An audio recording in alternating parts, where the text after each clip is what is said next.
What?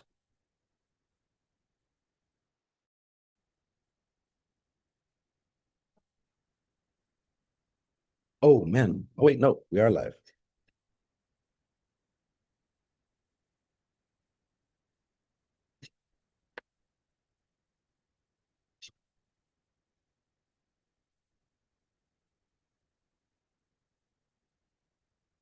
Oh, okay. Ya está.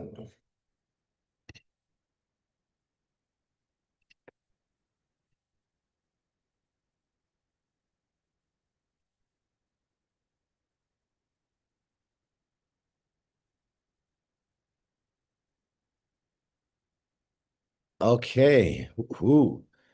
All right, half a day. All right, Carlos, we are now live. Hungen. Buenas and yeah, half a day. All right. Buenas and half a day. Todos un nuevo episode Fanachu. Buenas, half a day. Vohui the dispenser na DDD afagauzo. I'm sorry, I'm losing my voice a little bit. Um, and so I don't want this to undercut though Gov interessante nights and gov preciso esti conversation mami pongo. We have an exciting and an engaging topic that we are going to be getting into today. We're going to be talking about public schooling Chamorro communities in late Spanish era Guam. And you know why I know that this is an engaging and an exciting topic uh, for so many of you? Because the last time we had this guest on, it was the most watched episode of Fanatsu on YouTube. When we had Dr. Carlos Madrid on Fanatsu just a few years ago, and we had him on for an episode about reimagining, sort of rethinking some of the assumptions about the Spanish, y tiempo en español, about the Spanish era of Guam history. It was watched by thousands of people on our YouTube channel. And so it was an episode enjoyed by many people because what Dr. Carlos Madrid brought to it in terms of his own research. He's a historian who specializes in, of course, the Spanish Orient, the Philippines, the Marianas. But he was, with his work with Melissa Taitano, Dr. Melissa Taitano, he brought in examples about Chamorro voices, where for the longest time, even some of us who are always looking for Chamorro voices, always looking for Chamorro agency. Sometimes we might think that there's nothing to be found. There's no archives, there's no documents, or we might think that Chamorro simply didn't fight back. Chamorros didn't resist. That the Spanish period of Guam history is just wars of resistance, and then 200 years of Chamorros learning to make tetidzas, and Chamorro's learning to wear mestizas, and Chamorro's learning to dance the batsu. But as we learned from Dr. Madrid in his last appearance on Fanatsu, there was a lot more. There was Chamorros such as Luis Baza, who went up against a corrupt Spanish governor and won using the judicial system, the legal system that was available to citizens of the Spanish Empire to push back against abuses of power. And he won, despite the fact that he was intimidated and he was punished and he was victimized for his fight. Dr. Madrid talked about Jose Salas, who assassinated a Spanish governor in 1884. He even, though, talked about a Chamorro laundrywoman, a washerwoman, where you can even go to the extent of reading the voices of Chamorros speaking in Spanish, who are expressing themselves, their their feelings about some of the Spanish that come in to run the island, governors who are abusing their power, who are uncouth in how they speak to the Chamorros, in particular women. And so it was a great episode in terms of how it showed us that even the most critical amongst us, we can sometimes we're only looking for certain particular types of voices. We're only looking for the radicalist of the radical. Who was the Angel Santos of this time or that? But always remembering that the negotiations for identity the types of resistance, they happen in all levels of life.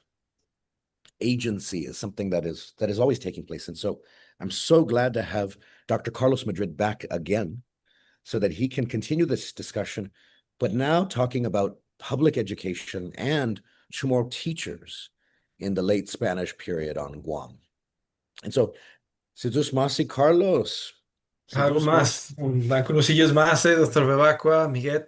And please just call me Carlos. I think the last episode that I participated, it was well watched, also because of the great host and the interest of your podcast, which is always a pleasure and an honor to be part of. So thank you for your invitation, Odáculos y Yusmase.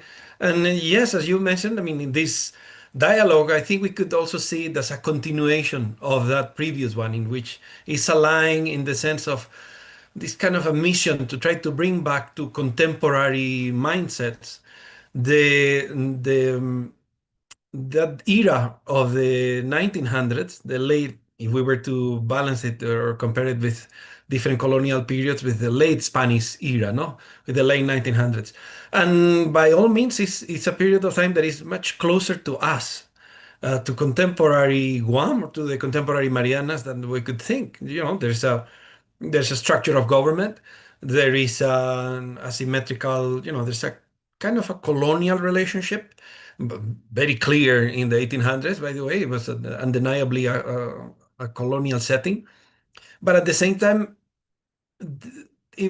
after so many centuries of continual, of permanent Spanish colonial administration, there has been a society, that society of Hagaña, and the villages of Guam, and to a lesser extent, Rota, Tinian, and Saipan, that had developed traits that are more comparable to other nations at the time. Like rather than comparing Guam, this is an exercise that I always used to do with my students the University of Guam.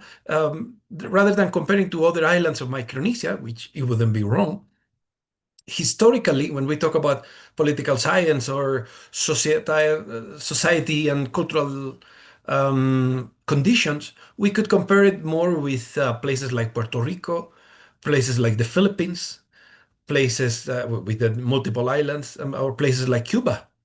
In that sense, going back to the point of this talk today, or this dialogue, you and I, is what was the to what extent was the institutional development of public education system in the Marianas? To what extent was functioning? It was working, and it was really affecting, or reflecting the actions and reactions of the local population, the people living in the island at the time, both in Hagaña and in the villages. So in that sense, it's a continuation of that previous talk that you were mentioning, Miguel, because yes, it shows the level of institutional engagement that the people of Guam had at the time, the people of the Marianas had at the time, in different branches of modern administration. That we could argue, and I have said this before, the contemporary, the National Guard in Guam. Well, it has a predecessor. It doesn't come out of the blue. It existed since 1820s, so it's over 200 years, and it has.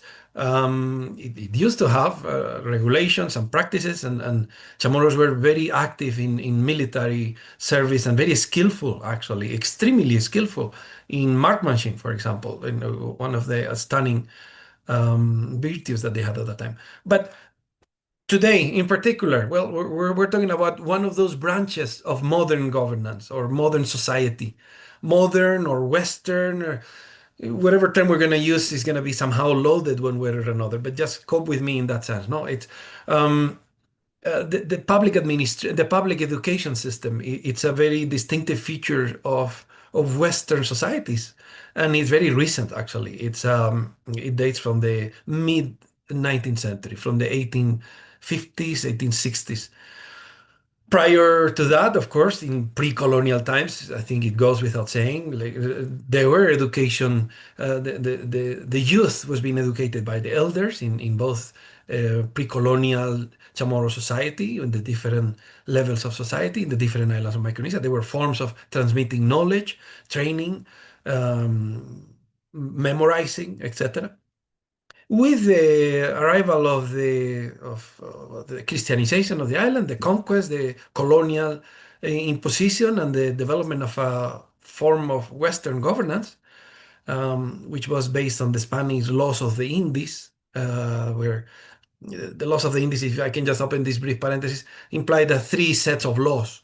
The laws of the Indies were how the Spanish were referring to those lands beyond the Atlantic Ocean and the Pacific. No, the three laws were laws of Castile, the Kingdom of Castile, laws of the local population, laws of the indigenous peoples, and the third will be laws that the Castilians were making specifically for those territories, for those places. Well, in that set of laws included somehow the incorporation of these proto public education system. Prior to the 1800s, what I'm trying to say is there was already a long history of public education in Guam with one institution that it was it's unparalleled in the whole of Oceania in the Pacific, which is the San Juan de Letral, the Colegio de San Juan de Letran, run by the Jesuits. That they were the Jesuit order that was specifically trained to conduct higher education, and this was a center for professional training and training in the humanities as well. And there's the reference of French explorer Freycinet in 1819, by a time in which the school had been already running for almost 2 centuries, well over a century. And he said, the training that the students are getting there it's astounding. They're getting, of course, stunning from the Western point of view. No, they're getting Western humanities, philosophy, of course, religion. There are beautiful instances in those documents, Miguel, that you were mentioning. Those voices that are encoded, and constantly I've always been encouraging students to dive into those documents because the voices are abundant. There are beautiful Excellent. samples that help. And sorry, yes, go ahead. No, no. First, I thank you for always encouraging because it is so easy for us to assume that tadza, there's nothing. Just the kind of the way the assumptions I think that so many even Chamorros just have, that nothing was written down or people weren't writing, and so, but always forgetting that there was, once you become part of an administrative empire, then things are documented, things are written down, and then you become, then your voices, like you mentioned last time, you become part of court records. And then, then you receive military certificates and commendations, like you Right. mentioned in the last episode. And same there. And so one of the things that I did want to highlight though that you were talking about there is of course you and then others such as Polly Eric Forbes, always we always really want to just remember that the the influence of Spanish, especially because Magellan, his anniversary just arrived. But there's all of these other sort of things then that come with that legacy. And there's different ways that we can think about that legacy. So we can think about earliest colonization and so on. But one of the things that you've drawn to is Hagatnya is a capital, a city, and then San Juan de Letran, a school, right? So think that these are things that put Guam on the map in a different way, but Exactly. we need to think about this history. We need to know this history. And it's Yes. easy to just dismiss this and say, oh, it's not this, it's not that. But this is another way that we take ownership over this past. And so I love the way that you put it in Oceania. Think about what sort of being put on the map by Magellan brings this history, but we should unpack that. Well, it means then that yes, there is something to that though. And so I like the way you put that there. The school in Oceania that's 200 years had already been functioning for 200 years when Freycinet arrived. almost pure Exactly, degeneracy. exactly. That they were like, not to mention that we'll fast forward to 1898 when the U.S. Navy takes over. Where they taking over is not an inarticulate society of enslaved indigenous people that have been victimized for 300 years, and they are there to liberate the slaves, as one of the officers of the U.S. Navy put it. Notwithstanding the true and the very real violences of the colonization, even in the late period.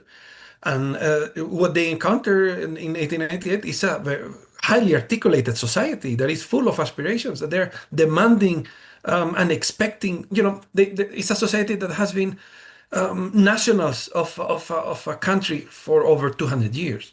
They have a nationality. They were Spanish by law, Spanish national. So if they move to Spain, like any Filipino or any Chamorro will move to Spain, they would vote for the president of Spain at the time. And if any Spanish that moved to the Marianas or to the Philippines at the time wouldn't be able to vote to the president of Spain. I'm talking of the late 1800s, from the 1870s to 1898. So we're exactly what you're saying is we will do a great service to the community in Guam if we encourage students and younger scholars to dive into these records, because we're talking of a history that has a national dimension. And others will say history of Guam or history of the Marianas. I normally talk about the Mariana Islands, the whole archipelago, because there is a level of political expectations, social expectations, cultural expectations. These are a society that is perfectly bilingual, that they're able to read and write in Chamorro. It's a society that has turned Chamorro into a written language through the Spanish. They are descendants of ancient Chamorros, and they're descendants of Spanish, where Spanish means a category, a national category that today we could say if it's somebody from the United States, it could be from Alabama, it could be from Oregon, or it could be from New Mexico.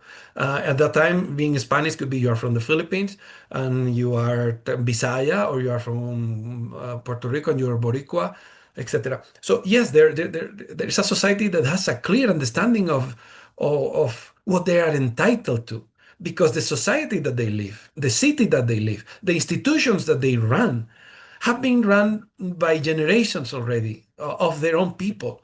Um, the Taitano, for example, the Taitano family, by the 1810, 1815, meaning to say almost a century before the US Navy took over Guam, the instructor, one of the teachers of the San Juan de Letran, the College of San Juan de Letran, the Colegio, was a Taitano, one of the professors. And fast forward 100 years, all the students of the island have been learning their professions, or skills that are associated with farming,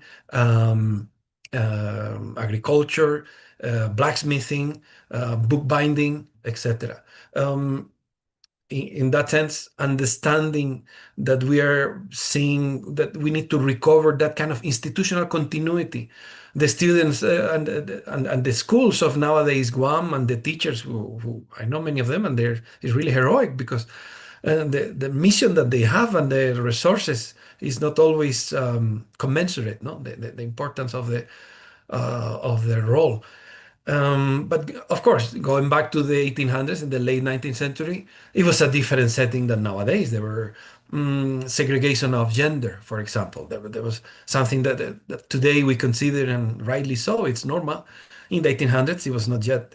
On the contrary, they believed that gender segregation was ideal, and also that memorization was actually the best way to infuse knowledge in the students. So there and practices that even though based on the Spanish laws at the time, the teachers couldn't punish physically the students. It is more than likely, and there's some evidences of that the teacher somehow resorted to spank or to whip the kids, which I often think that that kind of repression, we could say, or attitude of correcting may have been incorporated later on. And when they grew up, they also carried on with their kids. I remember interviewing some Manamcos about 20 years ago, both in Saipan and in Guam, and they would say, yeah, my parents have they will have a saying that is Santo Cuero para el embustero, a holy whipping for the naughty one, with a whip made of a cow tail hair, that it was dried and straight, and it was hung on the wall, and if the kid misbehaved, I think that's a result of that kind of colonial transfer of knowledge. So rest assured that when we put our attention to this public education system, it's not to idolize it or to to remove the negative connotations that it had. It's just merely to put it in context and to say, well, how come we don't know about this? What you were mentioning, the Chamorro teacher, that they had degrees. They had academic degrees in the 1860s, and then in the 1870s, and then in the 1890s, 1880s. All of them through that endowment, the royal endowment that historically Queen Mariana de Austria had been given to the island. So that endowment generated some interest, and the interest was used to run the San Juan de Letrán, to build it, to restore it, to pay the little salaries. And for 250 years, even though there was not even the same dynasty anymore, for inertia, the government carried on with that tradition. And that allowed for certain scholarships for young men from Guam, and eventually there was going to be some women, but there was no time to receive formal education. Anybody familiar today with the Philippines? There is a well-known university, Normal University, Philippine Normal University. That university began back in the 1860s. That was the Escuela Normal, which was the school for teachers, for teacher training. When the public education system began in Spain, 1860, 18, sorry, 1857, 1858. Um, 5 years later, it was implemented in the Philippines and also in Cuba and in Puerto Rico, the last remaining, depending who was in government, they will call it colonies or they will call it provinces. So in those remaining overseas colonies or provinces, and they established the same laws, which required, in every village of 500 people, they should have a school of primary education. If there is 2,000 or something like that, they should have a school of secondary education, and we should have schools to teach them.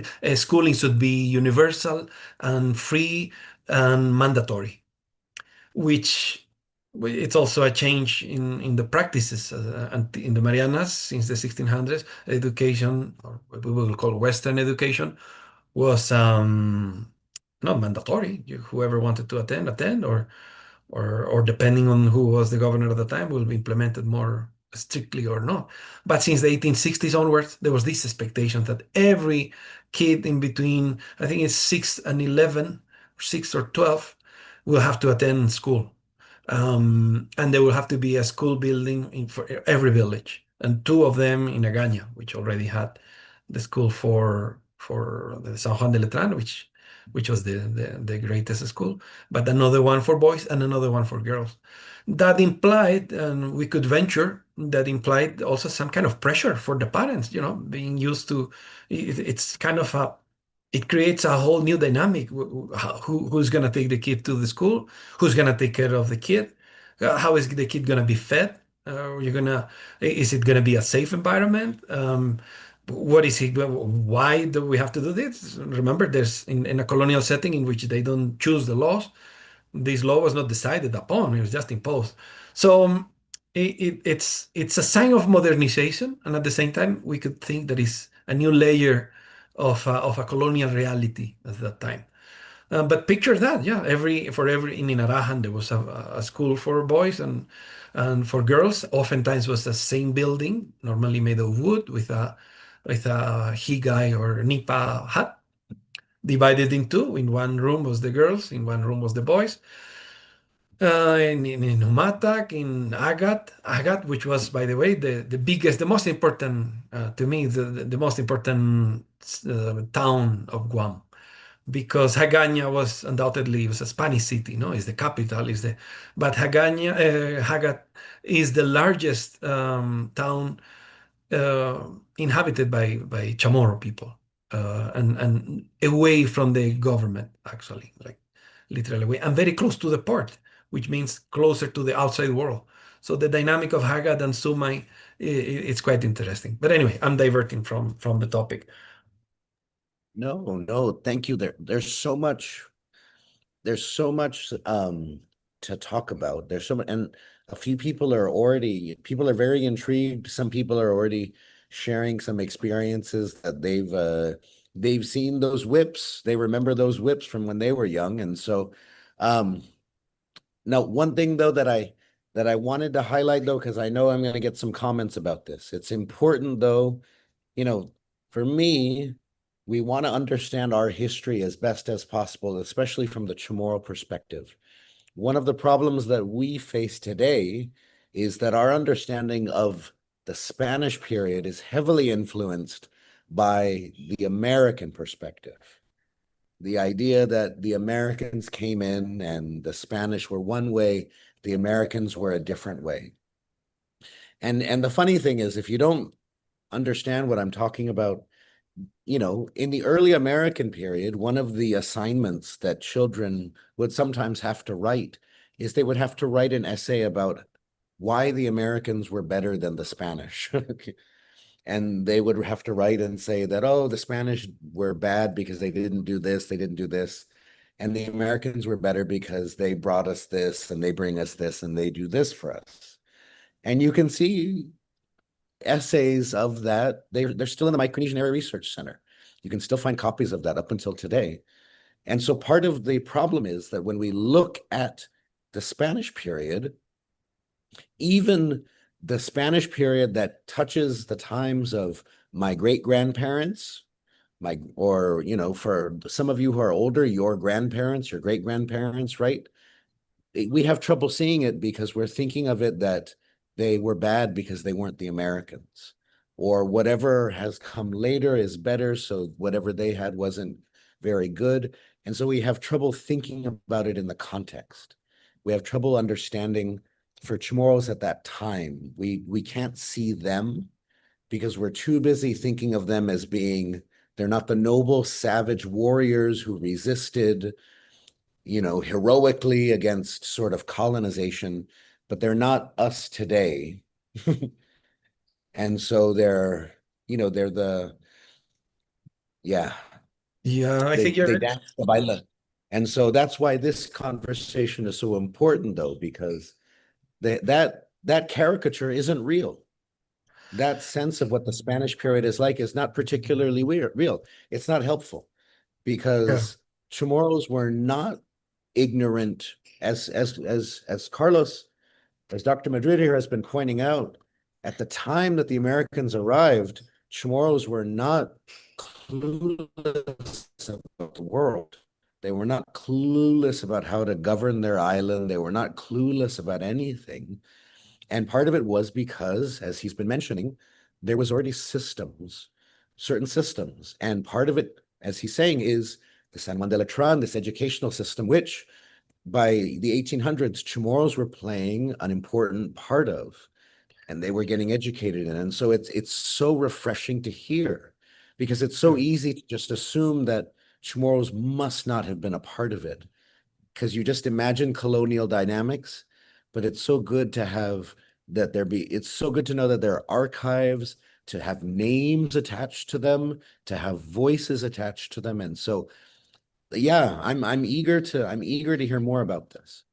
And I think I agree with what you say. And the mission of podcasts like yours and your own work at the museum and in general is to bring younger attention to this period of history, because not so much for any sort of Spanish nostalgia or imperial nostalgia, not at all, because it also setting that record straight helps appreciating the legacy and the heritage, both in the and understanding, for example, how urban development is supposed to be. How is a society that has grown over centuries of experience has built a city, literally the first city of the whole of Oceania, older than any other city in the Pacific, with expectations, regulations, street civility. All of that just comes through the Spanish, but the Spanish are delegating entirely in the Chamorro population. In fact, it's a fascinating process to see how a city that was Spanish in origin, like Hagaña, it becomes a Chamorro city, and the local population is defined by the Spanish themselves as Chamorros. But yeah, that's a parallel conversation.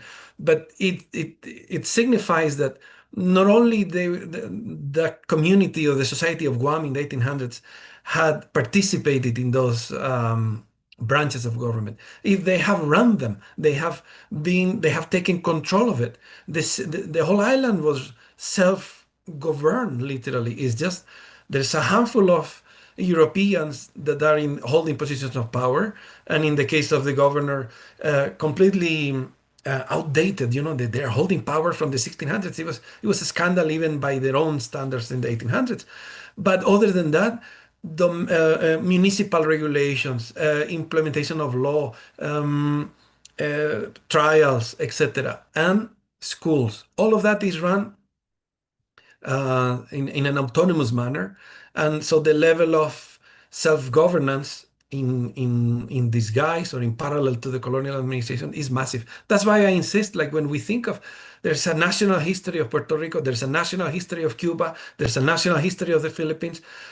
There is a national history of the Mariana Islands. It's just it needs to be written, and it needs to be written by a local scholar. It cannot be anybody else. But bringing back the importance of those documents is what is indispensable. And I'm going to show you some samples for the audience to picture what I'm saying, to see this kind of mental gap that we have built, because what you are mentioning as the American perspective, or what I like to call the American bias, because it's true that there is a certain prejudice I'm afraid, in the Anglo-Saxon American tradition against the Spanish, against the Hispanos. It's very clear, it's heavily documented. There are a whole series of, I recommend a book called The Tree of Hate. It's a classic from the late 60s or early 70s.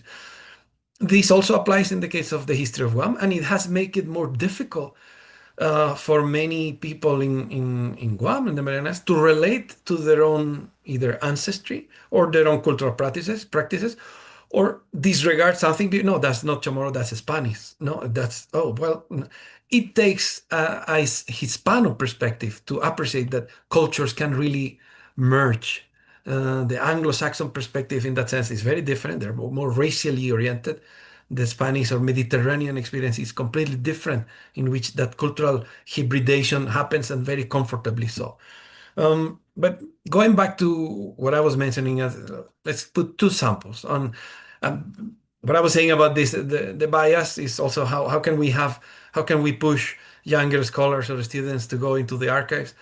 There is an added challenge that is in the 20th century.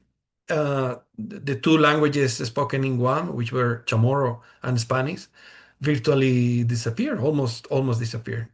Chamorro has not disappeared and is being revitalized thanks to, among many others, to your own efforts and many others. But Spanish is only spoken by a handful, literally a handful of people. But this situation that you're describing, Miguel, where I'm trying to go is it's induced. Is induced. It's convenient to detach a society from their own political understanding of their history and their past.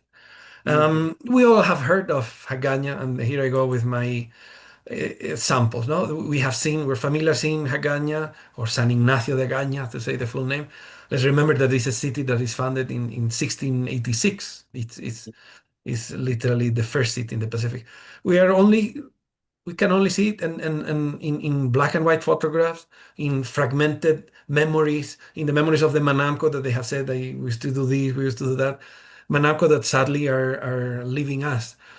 But with the exercise that we did a few years ago at the University of Guam, of reconstructing it in color and from a different perspective, we get the true dimension of a city that it has over thousands, 4,000, 6,000, 7,000 people, and it has institutions that has pieces of engineering, such as the Bridge of San Antonio that is still standing, storage, houses, land records, gardens, and most Wow. importantly, not only the Dulce Nombre de María Church, but the institution of the San Juan de Letrán school, the Colegio de San Juan de Oh Letrán, my goodness.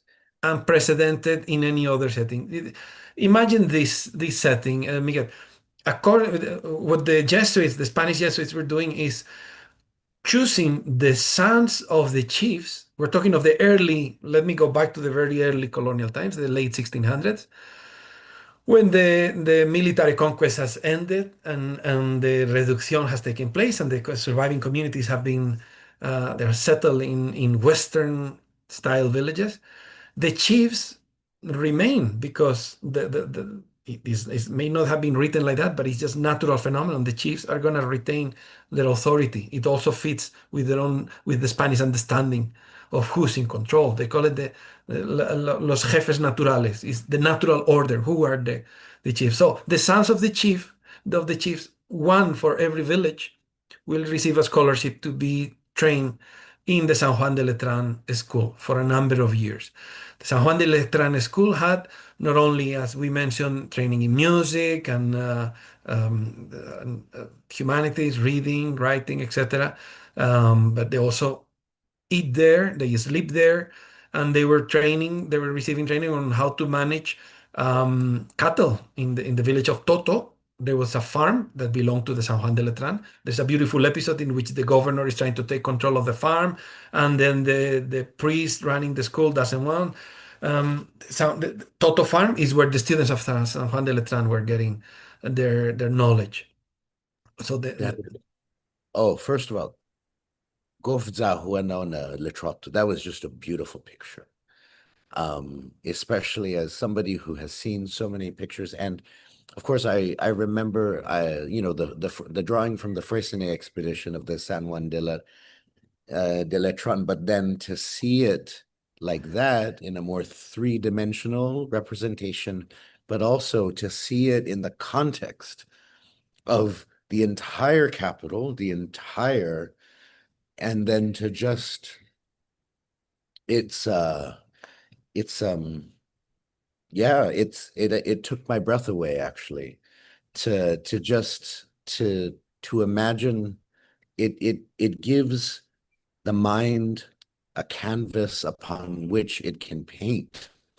It was like because and I think that this is one of the, you know, I really commend you for creating something like this because as you said, we have all of these fragmented sort of images and different expeditions that stop by and then they draw things, but to recreate this, which can kind of allow you to really get a sense of what it would have been like, and best of all, because you're reminding us that this is the first city in Oceania, and it really gives that sense that this is not a place in which this is not, this is not a place in which it's just a handful of people. This is a lot of people, and so it's just it remind wow. Go ahead. I'm at a loss for words. That was so cool. No, it's the same feeling. And what is the byproduct of a city? The people who live on a city, the mindset of a city are citizens. So it's even in the setting itself of living in Hegania, it comes with political expectations. But going back to the merits of the illustration that we saw that was commissioned through, I have to give credit because it's basically is the University of Guam, the Micronesian Area Research Center by having the mark and the government of Spain who gave a grant, and everybody can download that image. Well, my phone is not may not be the best for that, but the app Visita that is downloadable for free, and everybody can see how the city looked, including the San Juan de Letran school. But the same experience that you're having, Miguel and myself and everyone interested on this is what we have by looking at the documents, because we can also dive into the history of San Juan de Letran through the records. We have the names of the students. We have the daily life. We know when they entered and when they left and what were their experiences. So there's a lot of things to extract from it. I'm surrounded by documents of referring to this. Let me give you one sample that everybody can relate. The talaja, the net that is thrown in the inventory of the San Juan de Letran school. There is where they're having, I don't know, 15 tables, 45 desks, so many ink boxes, and then the nets, because they have to sustain themselves, right? The students, the teachers, it's a self-sustainable institution. So they do fishing and they do farming, and they record the nets that they have. And some of the nets, they call it ataraya, like the Spanish word for talaya. So you can see an instance of where those early um, innovations may have arrived and then later on owned and repossessed and transformed. No, so the San Juan de Letrán, I think, is institution is instrumental to understand how the society evolved. But imagine fast forward 2 generations of this, and we move forward to the grandchildren of the kids that were going to San Juan de Letrán, and we are in the 1860s when there is a new trend of government that they say, this has to be more compulsory. It has to be everybody, not just the chiefs, the sons of the chiefs, but everybody, men and women. And so they develop, and this is in the time of Governor Felipe de la Corte, a curriculum. He implemented, actually, I think it's in January 18, what I call the birth date of the public education system of Guam, the Marianas, no? In January 2 or January 6th of 1862, 1863. I'll have to check on that. There is a new law that creates curriculum. Children have to, of course, they have to learn based on the mentality of the time. They have to learn morality, which at the time is closely associated with religion. They have to learn Christianity, the dogma, but they also have to learn how to write and how to read. And this is the novelty. Again, aligned with the Spanish colonial system, the students were required to learn to write in Chamorro before learning to write in Spanish, and to read in Chamorro rather than to read in Spanish, because the logic was it's going to be easier for them to learn in their own language. This is ironic, because the way it's described, the way the Chamorro Spanish experience is described, it seems to be stuck in history books in the 1600s, in the times of the violence and the conquest, which was very much destructive and violent. But fast forward 200 years, we are encountering a completely different setting, that it helps us understanding the language borrowings, the familiarity, why there were so many Chamorros that could speak Spanish besides reading in Chamorro, why they were writing letters, why a Spanish, how can I say, a Guam-born Spanish family, well known in Guam, they were writing their own letters to one another from Guam to Saipan, from Saipan to Manila, and they're dropping Chamorro sentences in their own private letters. They're using occasional words or lines or idioms, etc. Well, because this is a society that is living, is immersed in intercultural dialogue. They're just negotiating with one another. The Spanish themselves are a handful of people. The ones in control are the people of the city, of the people of the island. Um, but yes, going back to the who were the teachers of those modern schools that are being developed, uh, mm, local Chamorros. One of them that I like to I'm particularly fond of is Felipe Cruz y León Guerrero, who went to Manila with this scholarship, the scholarship of Mariana de Austria. No, the studies are paid, the transportation is paid, and he lived in Manila for a number of years in the 1860s. It's a very compulsive, a very challenging time in Manila at the time. There was going to be a mutiny, Cavite, 1872. Modern historiography considers 1872 as the birth date of Filipino nationalism. Well, we have a Chamorro there, or maybe a Creole, maybe a mestizo, studying academic degree. And not only that, getting his academic degree in an institution that still exists to this day, the Philippine Normal University, but also running a school. Running a school. Let me show you. There is there is a place in Manila called in the Pasig River, Isla de la Convalecencia, which is island in the Pasig River.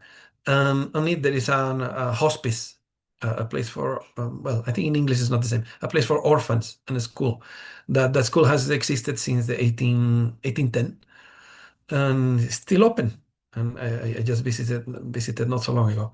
But how do we know that there is a Felipe Cruz? Well, diving in the records where they have the students of the Philippine Normal Union School at that time, La Escuela Normal, we say alumnos externos, which we can read there, meaning to say not residing in the school.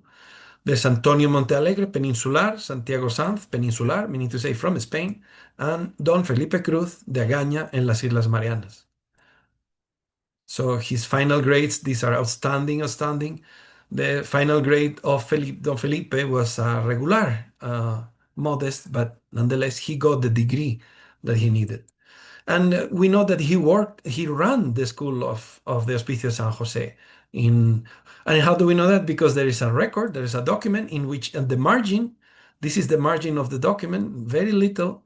It says observaciones, notes. This maestro has been running the school in the Hospicio de San Jose in Manila from March 1st, 1869 to August 8th, 1870. So we have a professional impeccably accredited with a diploma, running a school in one of the biggest cities in Southeast Asia at the time. And he returned shortly after to Manila. He was appointed to Guam, sorry, he returned to Agaña, and he was appointed as the Maestro Primero of San Juan de Letran. He continued in service for all the way to 1898. So more than almost 30 years, no? It's we're talking of professionals that had a clear devotion for their work, and they really shape the language, the culture, and the society at the time. And they were probably, by the way, this is one of a handful of others. There's Manuel Sablan in the 1870s. There is Juan Mendiola in the 1890s, which is a fascinating story as well. Mm, they were these teachers, instructors, they were confronted with three challenges, main challenges. Number one, the governors themselves, they were not encouraging public education. They were mm, uh, they were forced to implement the law, but they were not particularly proud to it. No ruler wants to have an educated society to rule. It's easier to rule an uneducated society. So there's a colonial opposition to that. The teachers had to negotiate that. Second, they had to struggle with the disinterest of many parents as well. Many parents were not particularly interested in having their kids learning skills that they were not particularly useful. Why do they need to learn, um, I don't know, geography of Spain and geography of the Philippines? Why did they need to learn to write if they're not going to write, etc., or read? And third, the teachers had to handle the challenge that is the salaries were very, very minimal. They were getting like I think 3 pesos a month. Then later on it was increased like 10 pesos. Felipe Cruz, being the maestro primero with the title and everything, was earning 20 pesos a month. He was really well paid. But other than that, the teachers had very, very, very little resources, very little money, and very little materials. Mm, I give you one sample, and I let you talk because this is a topic that is fascinating to me, and I can go on and on. But one instance, going back to what you were mentioning, Miguel, about the bias that we see in the record and how that bias we get it incorporated and it distorts our perception. We have You will see in some records that in the schools there were no paper and there was lack of material, so the students were forced to write in leaf plants and with a stick made of wood. And yes, that's a shortcoming. Exactly, there was no paper, but it's actually no, is more than a shortcoming. It's also an instance in which the teachers are showing the determination to instill the knowledge of reading and writing into the students, regardless of the material challenges. And for that, they're using an Austronesian practice. That was a practice that was in existence in Southeast Asia prior to the arrival of the Spanish. It's well documented that they were writing on leaves, certain leaves that there's a practice to remove the first layer and certain sticks. And so they're not, the outsider perspective may portray that, these are desperate and professionals, that they have no paper, no materials, and they do the best they can. Well, they're whenever there's no materials, they continue and they use local available resources based on indigenous practices to continue it. How different, no? The perspective that goes back to what you were saying, how indispensable is to have a local perspective to really understand and decipher what the records convey. Oh my goodness. This episode has been so amazing, and people are engaged. Some of the comments are saying this is a fascinating episode. Thank you so much for this episode. Um History is so interesting. Um Amazing research and information. And then Jay Pasqua, who's a chanter, says, of course, our Manyaina were scholars. And so, you're definitely, it's just, I think opens up a new an important part of, just deepening our understanding of our past. Because if we want to, yeah, for me, it's if history is too simplistic, then what's the point? But I love that, your research can help us really understand it. But I also like how in what you were just sharing there, you're also filling in also some other important complicating factors. Because yes, adding in the names of of Chamorro teachers, it helps us understand that, the system was there, Chamorros were participating, Chamorros were becoming educated. It was elevating, but at the same time, I know some people were wondering, did was this supported? And then you bring in, of course, the fact that not all governors supported this. And that's a fair point. It was something that was mandated, but then, I imagine, yeah, especially thinking about how some of the governors probably enjoyed the fact that you come out to a backwater colony and none of the subjects know anything about the Spanish Empire. So you can do whatever you want, you know, and then you don't have to worry about the consequences. I imagine there might have been some of that, acting with impunity in the, but then also to the perennial problem that educators face, the parents, parents just not for whatever reason, not seeing the value in the education, whether legitimate or not legitimate or different factors at play, it always seems to be an issue. And so I think that is something that I think a lot of people listening, it'll resonate in a strange way to think that people say that today. People said that 100 something years ago. And then it was something as simple as like, you shouldn't teach my kids to read because there's no books to read. And nowadays, your parents are going to say something like, you shouldn't teach my kids robotics. They're never going to make a robot. Yeah, yeah, that's a And challenge. so thank you for adding those in because it really, really does help us to understand a lot of the context at that time. That there is this mandate and we can see how it's elevating the island and also just even to how it really does and it really helps us understand how of a certain generation of Chamorros their spelling was fairly consistent in the Spanish style, including in the Chamorro language. And the assumption has always been that it was the church that did this, but what you're pointing towards says that it has older roots than when the church started to actively use the Chamorro language. And so I love this. I love this. This is very interesting.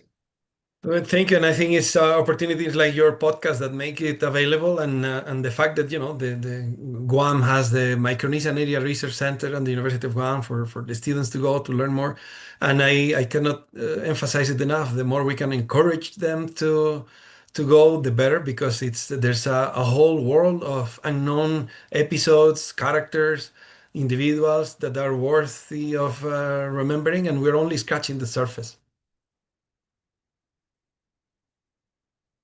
Biba, and we are just about out of time though, unfortunately. I know there was so much more that that I was eager to hear. I was like, let Carlos keep talking because I'm enjoying myself. But I want to give you a chance here just to share any final thoughts that you have.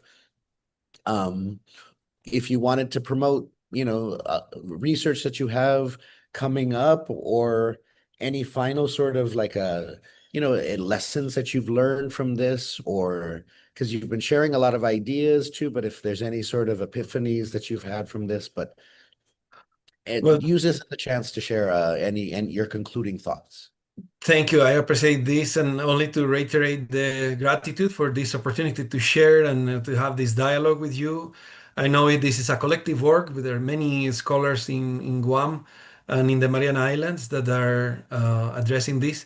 I can only, I would like to close it with a picture of one of the teachers, and leave it with the memory of him, because it was one of them, Manuel Sablan, and just to say goodbye, and thank you for your invitation, and thank you everyone. Oh, Biba. Hey, a day. Si Zeus Masi Carlos, bonito este na conversación, bonito este na episode. Hungan, I think man la malate hit no but este I think we all got a little bit smarter from this episode. Hungan. And Hawkor, so did we finish? no, Is it no, I'm just about to close out. I'm just about to okay? close Okay. out. So si Zeus Masi Carlos, si Zeus Masi por hamsu todos. Nu ume egad za nume ekungo ka Diyos este ki man at lihe talu.